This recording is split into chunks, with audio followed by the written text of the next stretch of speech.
atong hisgutan karon kining Westminster Confession of Faith chapter 16, then section 4 ang may tungod kini sa good works gihapon, no, on good works.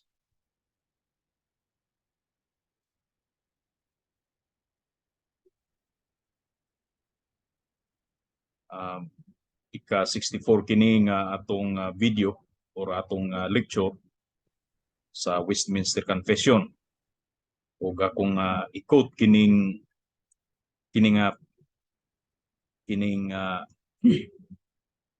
portion sa section sa Westminster Confession.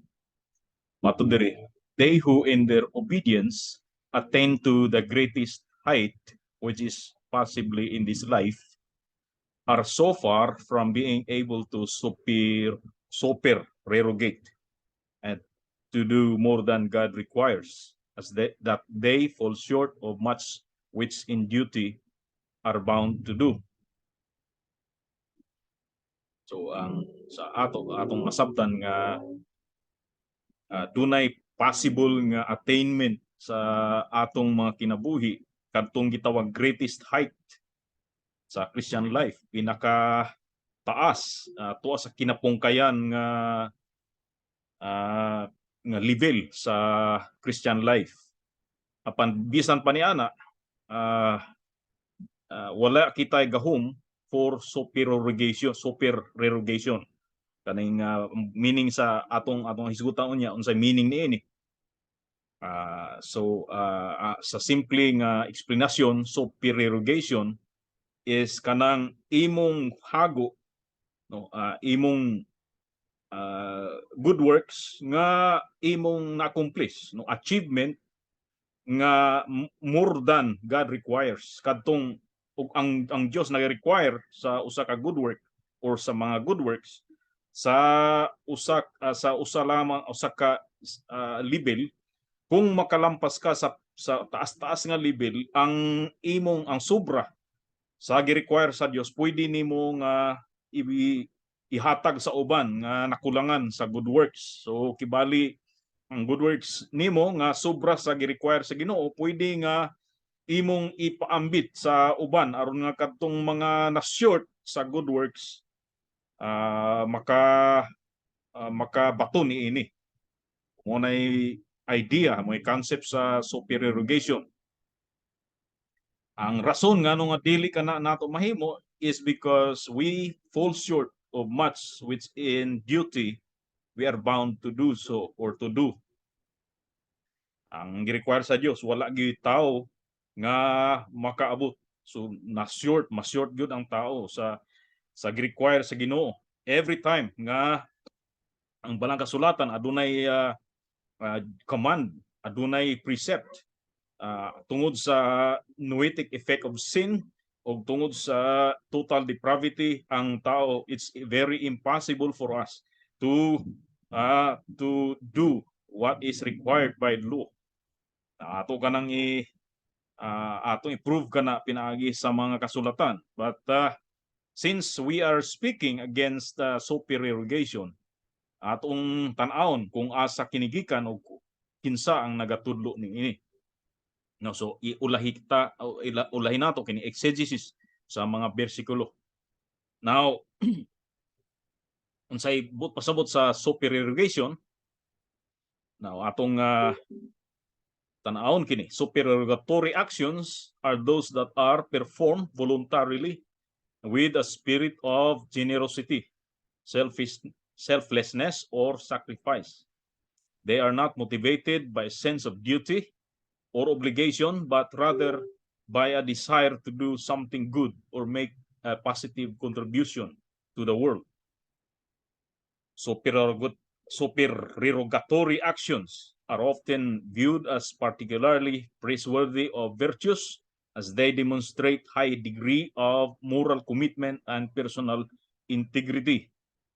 So, ang supererogation kadtong mga buhat nato sa akong gikaingon sa unahan kaganiya nga nisobra sa gi-require sa Ginoo. Atong tanan murag na nag-chat. Okay. Yes, atong isum gamay. So dinhi mga kaigsuonan, ang usa sa mga elemento niini nga dili ang imong paghimo angay nga voluntary o ang attitude nga naa sa sulod nimo must be an attitude not motivated by any obligation, no? Ang attitude, but rather by a something which is good desire, kaning naay volitional nga desire, naay voluntary desire nga magkusa ka nga dili ka naay sentido sa naobligar ka mohimo ka sa usa ka butang. So supererogatory actions are often viewed as particularly katong mga butang virtues and praiseworthy. They are praiseworthy because people will praise you as you do these good works. And these good works demonstrate a high degree of moral commitment and personal integrity. Muna ang idea of supererogation.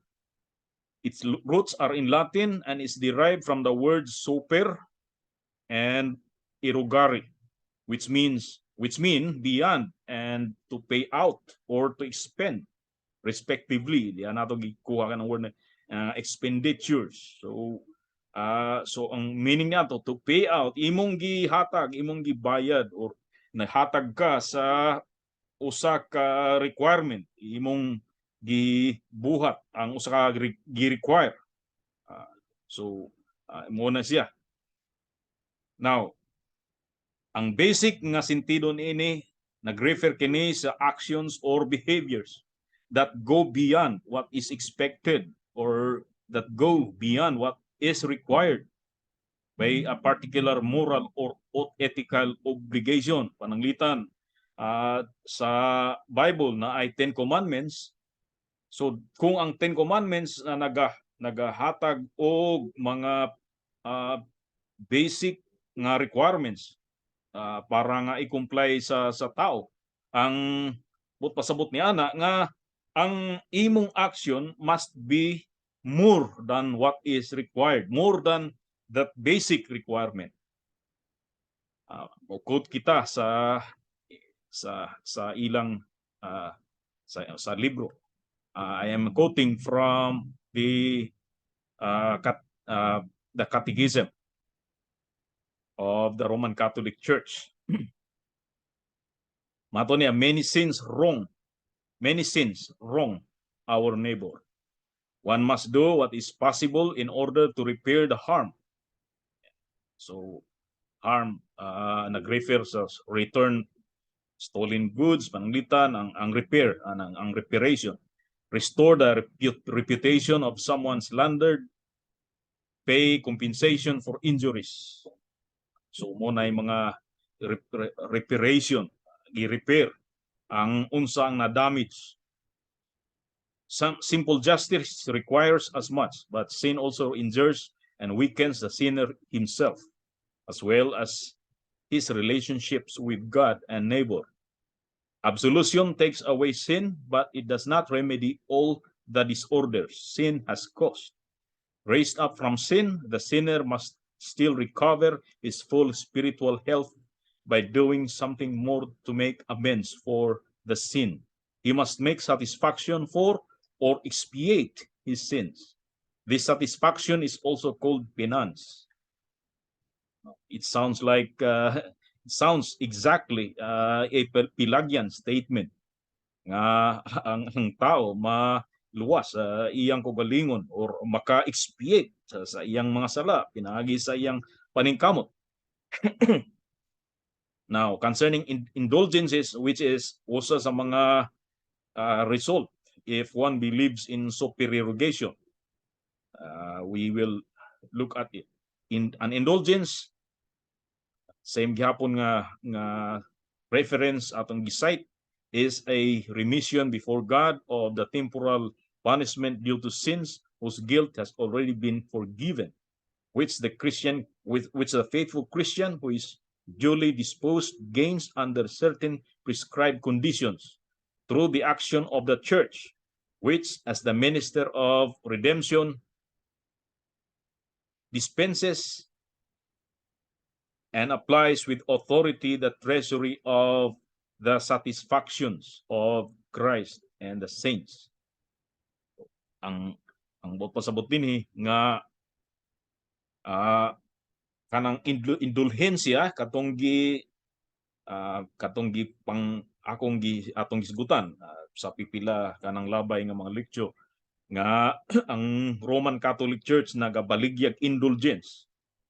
Now, ang indulgence is a remission before God of the temporal punishment due to sins whose guilt has already been forgiven. Pananglitan, ang tao, once nga ibaptize siya, sumala sa Roman Catholic doctrine, ang iyang mga sala, iyang original sin, gihugasan. And he is forgiven of all his sins. But, of course, because a man or a Christian can still sin, so kanang iyang sala nga nahimo after his baptism, after his confirmation, kinahanglan gyud ma-expiate kana o kana kung dili na maremedyohan. Of course, tungod kay ang Pelagianism is nakabase man sa good works, siyempre walay assurance of salvation sila o dunay gyoy eternal punishment gihapon ana. But at the same time, dunay gihapon siya consequences nga temporal. So temporal punishment due to sin. So sa diha nga ang tao mo makapalit sa indulhensya, ang mahitabo ni ana is dunay remission of sins for that as a payment of his sin. So ingon pa dinhi nga ang church, which is ang church karon mahimay mag-mediate to in between God the Father and the sinner. So the church now, as the minister of redemption, the church dispenses and applies with authority the treasury of the satisfactions of Christ and the saints. So what is the treasury? So this is the treasury of good works. Again, paingon gyapon sa supererogation. Murag ang supererogation, nagbangko ka, dunay mga good works na imong gibangko, imong deposit sa treasury. O ang church mo gamit niya ang treasury to pay for the satisfactions sa sala nga nahimo.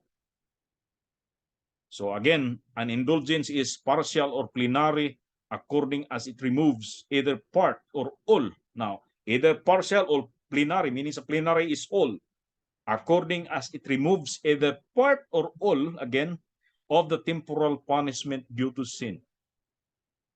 So the faithful can gain indulgences for themselves or apply them to the dead. Again, paingon gyapon sa supererogation nga kung ikaw naghimo og maayo unya nanobra ang imong gihimo nga maayo, ang mahitabo ni ana mauna nga ang sobra nimo gideposit dito og nagbangko ang church sa gitawag treasury, og sa diha nga na-deposit ka na, ang patay pwede nga maka-avail para sa good works. So kadtong mga patay nga tuwa sa pananglitan sa purgatory, sumala sa Romano Katoliko nga mga katudloan, ang kanang mga patay maka-avail sa good works nga gibangko naa sa treasury karon.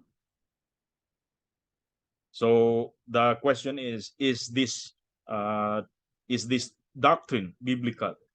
Of course na. Tanan-tanan kini nakabase sa kining igulang mga pamasin-basin o mga presumption, o nakabase lang ni sa presumption nga ang tao in the first place makahimo perfectly sa gibuhat sa Dios. O second nga ang tao alang niini nga kining doctrine nga musubra pa ang himuon sa tao sa gi-require sa Dios. So let's have our response. First of all, our response is in confessing the possibility of meritorious work. The Roman Catholic denies the noetic effects of sin and the gravity of the original corruption. Now, what is the noetic effects of sin? Ang noetic effect akong usa sa mga professors nga akong professor is nag-ingon nga noetic effect of sin is murag brain damage. No, ang tao nga wala pa kang Christ dunay brain damage. So ang bot pasabot niya nga ang mga unbeliever, ang mga wala na regenerate, mga tao nga naa pa sa depravity o mga tao nga wala pa sila makaangkon sa kalwasan, they have that noetic effect of sin and they are unable to do good works. They are unable to believe in Christ. Not even to understand the gospel. So tanan kini is dili mahimo, and makita nato nga much less ang paghimo og good works. So ang noetic effect of sin, ang pasabot niya nga ang tao dunay duna siya dili, duna siya wrong, ang iyang panglantaw, what is right and what is wrong is mistaken, is incorrect. So ang noetic effect of sin mo ang dunay murag spiritual or mental damage nga nahimo sa tao. Nga kung ang tao wala nahulog sa sala, duna siya ang intellect ug ang iyang mental capacity naa sa level nga diin halos mutupong sa mga manulunda, sa mga angels. Now, the doctrine of sin emphasizes the reality and pervasiveness of human sinfulness. All human beings are born with a corrupt and fallen nature as a result of the original sin of Adam and Eve. This original sin has had a profound and lasting impact on human nature, corrupting not only our actions, but also our thoughts, desires, and motivations. This is what is known as the noetic effect of sin.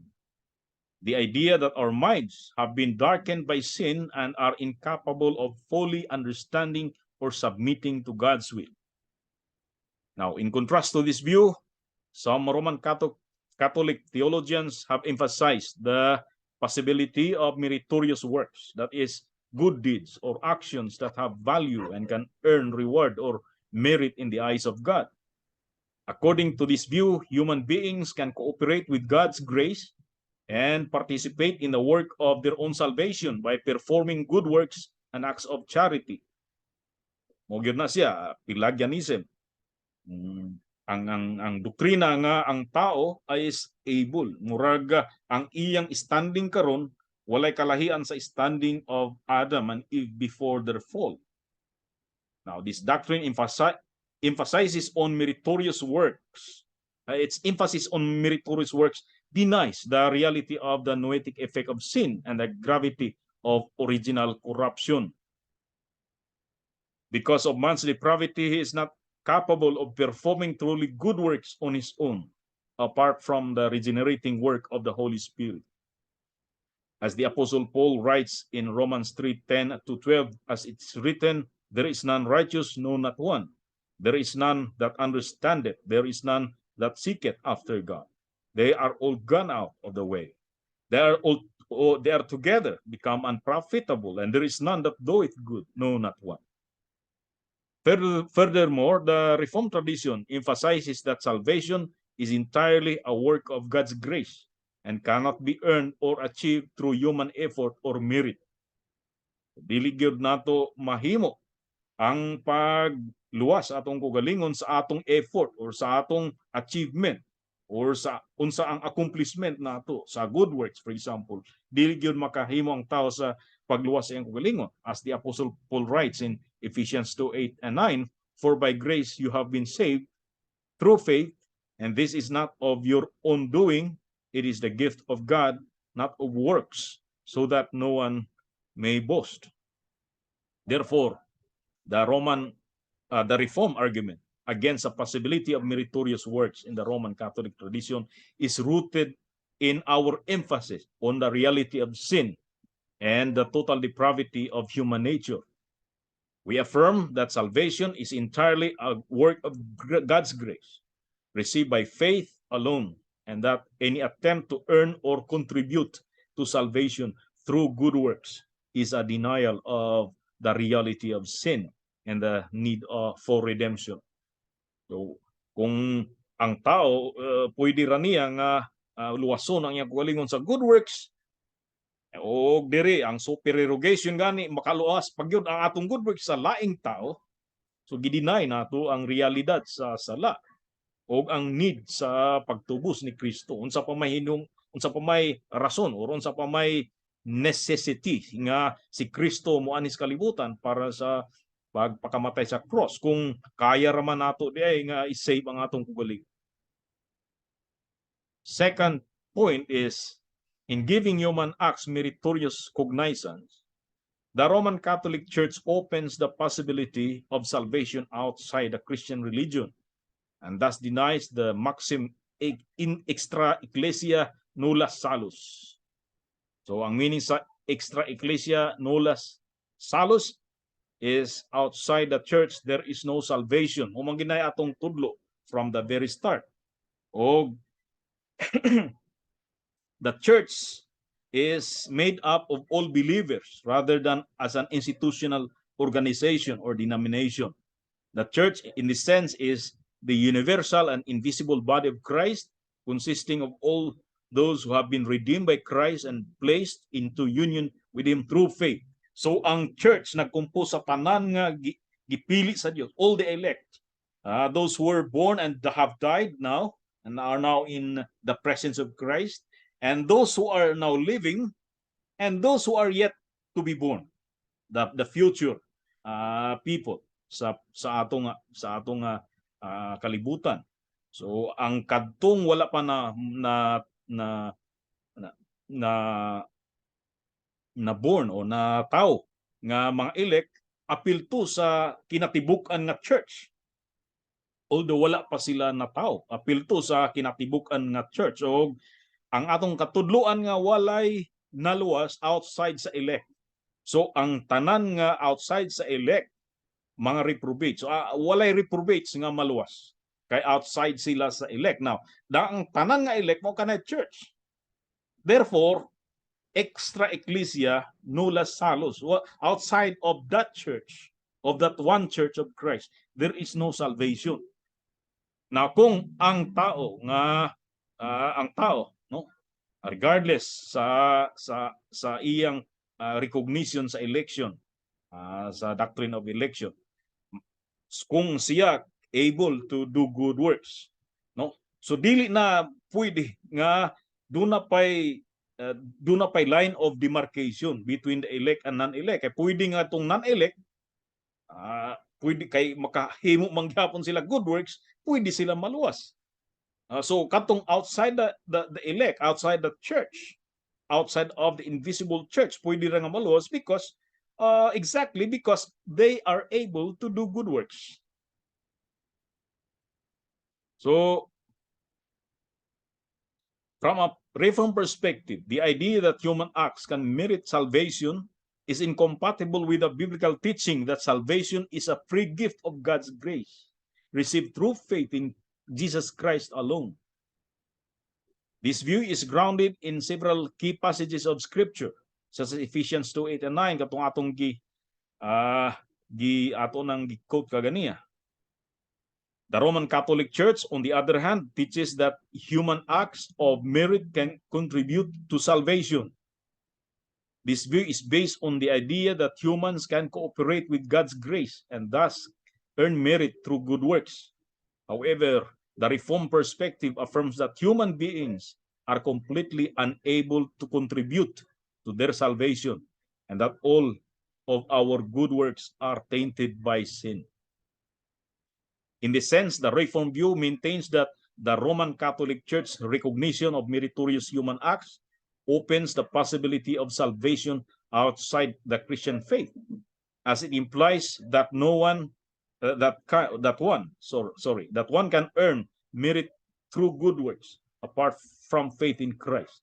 This idea is seen as a departure from the biblical teaching that salvation is found exclusively in Jesus Christ and is received as a free gift of God's grace through faith alone.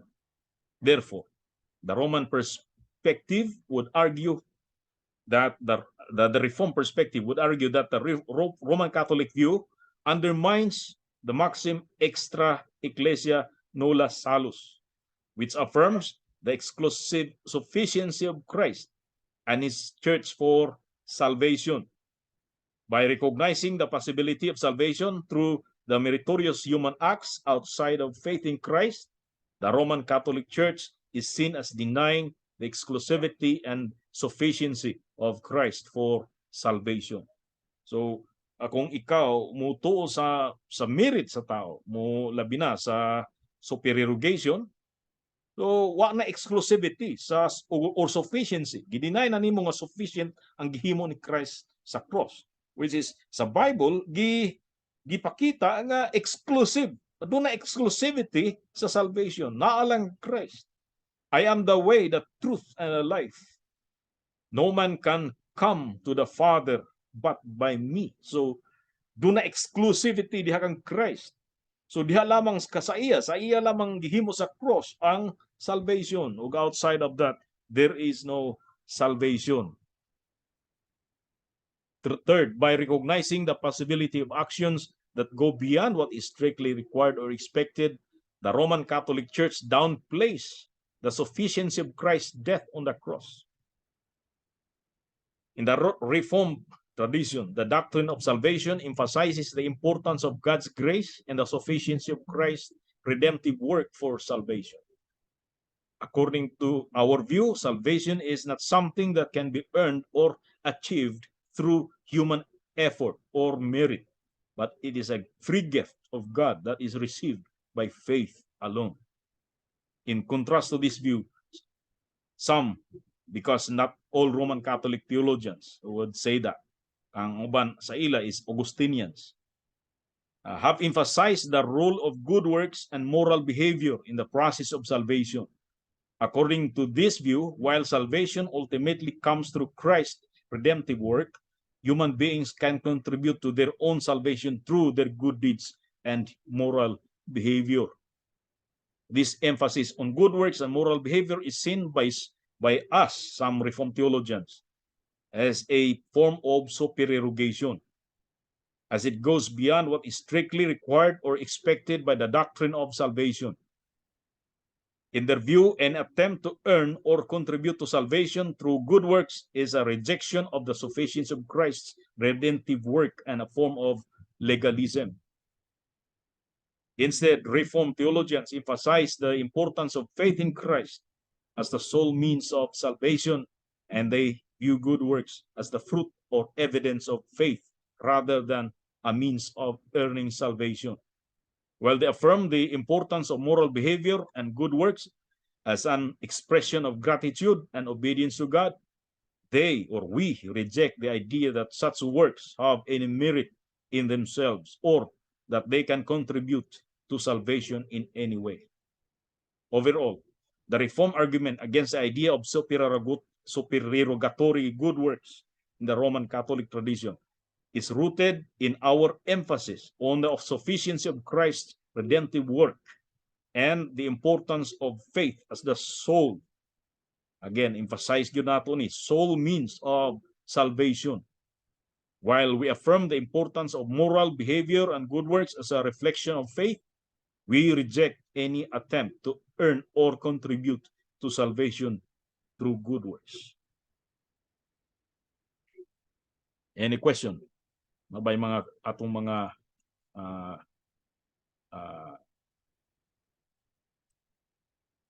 question?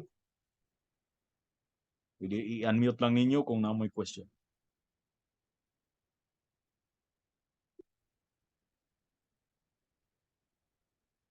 Or observation, pwede po mo tag-observation. So, siya nag-author sa ng Roman Catholic ng Purgatory. Kailan ito nag-start? Actually, ang kuan ini is the Catechism of the Catholic Church. So kani Catechism of the Catholic Church, ang mga of course gi-approve kini sa Pope sa Rome, o kung kita duna kitay presbytery, sila po dunay presbyterium o duna sila'y circle of cardinals. So ang tanan nga ni Catechism is kini ni root kini sa Vatican, no? Sa in the first first of all sa Council of Trent, unya na gitawag nato nga Vatican I, nga doon ay Vatican II. So ang kaning Vatican I Church Council sa Roman Catholic Church, ug ang Vatican II mo gihapon Church Council nga dito gipahigayon sa Vatican, nga ang tanan nga representante sa Roman Catholic Church, mga cardinals o mga bishops, tanan sila dunay contribution sa pagpanday ni ining mga doctrines. So ang overall ang ilang doktrina makita kini sa Catechism of the Catholic Church. Ano na ito pastor nag-start? Ang unsa? Kanang ilahang banana, Oh, ang kaning Council of Trent sa naitabo ni sa 16th century, panahon pa in fact ni John Calvin, na sila'y counter reformation, o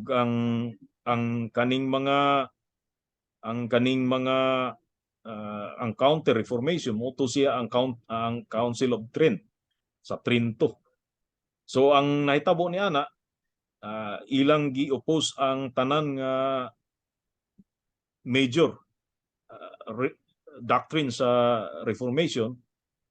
So actually ang Roman Catholic Church nahimog yung official nga Roman Catholic Church sa human sa nga ang Reformed churches ni separate gikan sa Roman Catholic nga association.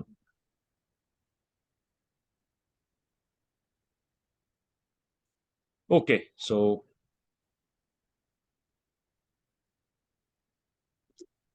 nabay wanay lain nga pungtana kay matuta sa atong exegesis.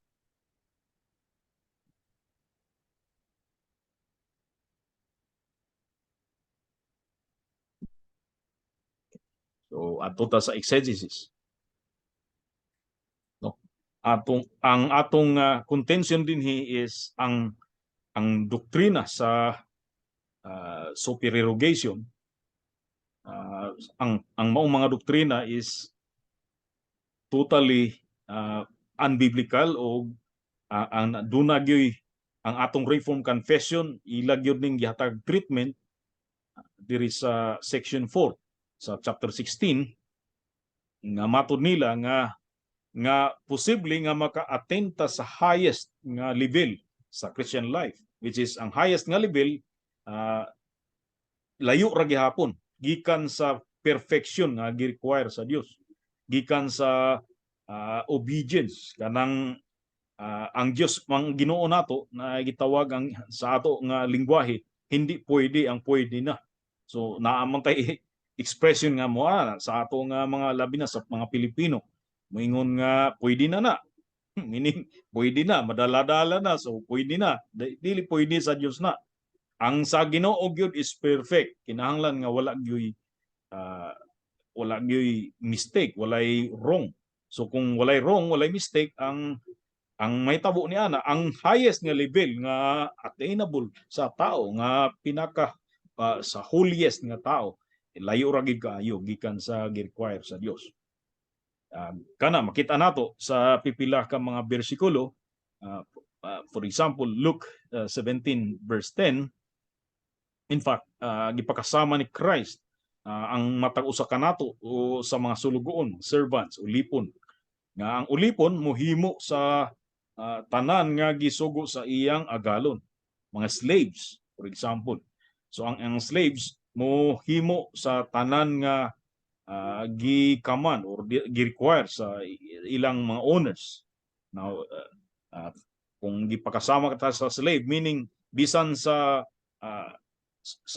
kuha na lang libil sa kanang personhood ang slaves actually wala sila gi-treat or wala sila gi-regard nga another person kundi murag property sila ang regard ang ilang gi-consider sila nga property, so mga possession lang sila. Kung unsa ang property sa land o sa house o ilang mga gold, silver, unsa ba sa ilang panimalay, maupod na ang slave nga property lang. So wala siya kaugalingon nga will, wala siya kaugalingon nga desisyon. Wala sila freedom. So totally sila under gyud sa pamamahala o ownership sa ilang mga masters. Now, sama sa slaves matod ni Christ. Muna ang atong ang iyang gihimo nga analogy alang sa tanan nga mga Kristohanon. Matod niya sa Luke 17:10. So likewise ye, when ye shall have done all those things which are commanded you, say, we are unprofitable servants. We have done that which was our duty to do. See? So kung ugaling man nakahimo kita ni adtong tanan nga gipahimo kanato sa atong agalon, which is ang credit sa dihang ang slaves makahimo siya sa daghan nga accomplishment nanglitan sa uma nila, makadaro siya o makapugas siya o makaani siya, makahimo siya sa tanan. Ang tanan niya nga mga efforts dili iya na kundi i-credit na sa iyang amo. So sa atong panahon karon na may different form of slavery sa atong lugar, sa atong nasod, sa atong mga gobyerno. Sa gobyerno, kamo nga nagtrabaho sa gobyerno, suhito mo ni ana. Sometimes dili kay sometimes kundi most of the times ang accomplishment sa usa ka employee nga ordinaryo nga although dagan siya abilidad na siya talents, no, ang tanan niyang accomplishments actually di gyud angkon niya. Ang kasagaran mo angkon ni ana ang mga boss sa mga head of offices, sila ang moangkon sa credit. Bisan sa gobyerno gani, bisan kung ang lawmaker nato gahimo og law, mupasa mga bills, mga law, unya ma-approve, unya pirmahan sa presidente, sometimes ug most daghan gyud nga mga instances nga dili i-credit sa mismo nga naghimo ni ana.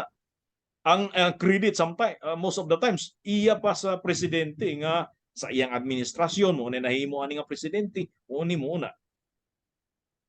So kana bisan sa normal nga kalihukan sa atong kalibutan mo nang gakahitabo og mo gihapon sa ato as servants of God ang tanan nato nga accomplishment iya sa Ginoo. And yet sa dihang atong as if sa ato nga kaugaling nahimo nato kung atong feel nga nakahimo ta na ang mga butanga, although atong i-deny kana by biblical proofs nga dili gyud ta makahimo niya na by because of our inability. Pero kung ugaling sa atong tan-aw nakahimo ta ani nga mga accomplishments, accomplishment 1, accomplishment 2, accomplishment 3, ingon ni Christ, when ye shall have done all those things which are commanded you, say, we are unprofitable servants. We have done that which was our duty to do. So, kami mga walay pulos nga mga sulugoon, igo lang namo gihimo ang among obligasyon. Ang kanilang daan, kanang duty, kanang sense of duty, mo taliwas na kana, mo alkontra na sa supererogation nga idea is you are doing that out of your voluntary and charitable attitude. Dili ka muhimo because you are duty bound. Pero diri, we are duty bound. And yet, if we are doing this and they have done these things, we say to ourselves, we are unprofitable servants. Even Nehemiah himself, sa diha nga si Nehemiah, nag-ampo sa Dios. Nag-ampo sa Dios ug daghan siya, of course, accomplishment ato nang gi-acknowledge. Matud niya sa Nehemiah 13:22, and I commanded the Levites that they should cleanse themselves, that is, purify themselves. Katong mga Levites, tungod kay daghan na sila'y mga na-associate sila sa kalibutan, na-compromise ang ilang trabaho as priests. So, kuha na sila unclean, they should cleanse themselves. And that they should come and keep the gates to sanctify the Sabbath day. So, kana nga practice nga every Sabbath day, i-close ang gate o i-sanctify ang temple or i-sanctify ang meeting place para walay mga Gentile or walay mga unclean nga pwede makasulod. So sila ang mubar sila sa gate kung kinsay angay mosulod o kinsay angay nga i-out. Now, kana matod ni Nehemiah, ang iyang prayer is, remember me, O my God, concerning this also, and spare me according to the greatness of thy mercy. See, so iyang nakita na iyang tanan nga gi-plaster, iyang gi-accomplish ang tanan nga sumala sa iyang knowledge. And yet, sa huna-huna niya, doon na paghihapoy, doon na paghiwrath, doon na paghihapoy kasuko ang Ginoo, doon na paghihapoy something nga iyang tulubagon sa Dios, daghan ang kakulangan. So ini nga sense of guilt, mato na, spare me according to the greatness of thy mercy. Wala niya gibating, andun na siya accomplishment, wala niya gibating nga murag feeling fulfilled na siya nga okay, nahimo na nako, so Lord, see, nakahimo ko ani, nakahimo ko ana. Kundili sa iyang paghimo sa tanan, ingon siya, spare me, Lord. And in Job chapter 9 verse 21, verse 2, I know it is so of a truth, but how should man be just with God? Verse 3, if he will contend with him, he cannot answer him 1 of 1,000. How should man be just with God? That's why walay tao nga i-justified. We cannot be justified by by the law, by the deeds of the law. No flesh shall be justified. So if he will contend with him, that is, if God contends with man, humanity or that man cannot answer God 1 of 1,000. So wala gyud, bisag 1,000 ka inquiry gikan sa Ginoo, walay usa nga matubag nga ang tao able sa pagtubag. Dili siya makahimo niya na because of sa iyang kugalingon of his inadequacy in the sight of God. Galatians chapter 5 verse 17, for the flesh lusteth against the spirit, and the spirit against the flesh, and these are contrary the one to the other, so that he cannot do the things that he would. See, kanang last nga phrase, ye cannot do the things that ye would. Dili ninyo mahimo, ye cannot, dili ninyo able himuon ang mga butang nga inyong gusto or inyong angay nga himuon. Makita nato sa kining sa balang kasulatan nga unsa matud ni Apostol Paul, sa kining Romans chapter 7 nga unsa ang iyang gusto buhaton dili niya mahimo ug unsa pud ang dili niya gusto buhaton mo iyang mahimo kabaliktaran. So uh, ing-ana ka unpredictable ang atong kinabuhi, ang atong flesh. Dili ta maka panigurado nga makahimo ta. Ug ing-ana ka vulnerable ang tao sa sala. In any second makasala ta because of our depravity. So ang pag-accomplish sa gi-require sa Dios sa iyang balaod usag yun kabutang imposible alang kana. Any question?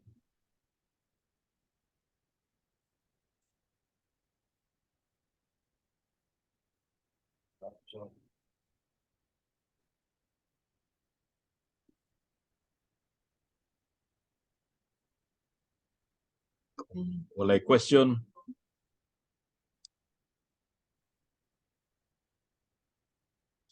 Kung i-dirira taman o mato sa atong atuta sa atong pag